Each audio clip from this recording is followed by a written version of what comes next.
Honestly, we have all been there. Someone asks for your phone number and your mind just goes completely blank. Luckily, your Android phone knows it. Today, I'll show you how to find your mobile number on Android phone in just a couple of taps. Super easy, beginner friendly. So, let's get straight to it. First of all, unlock your phone, then open the settings menu. Once you are in the main settings, scroll down to the bottom. Here, you can find the About Phone option. Tap to open it. After the About Phone menu, you can see all of important details listed there, such as product name, model name, serial number. Also, you can find the SIM number slot. Here you can find the phone number available there. However, if your phone not available it, don't panic. There are another way to check it. How to do it? Return to the main settings menu, scroll down to the top, find the connection option, tap on it.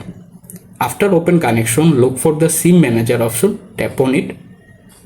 Here you can find the your SIM number at the top, and that's it. If this save you from an odd moment, hit like and subscribe for more real quick tech tips. Bye guys.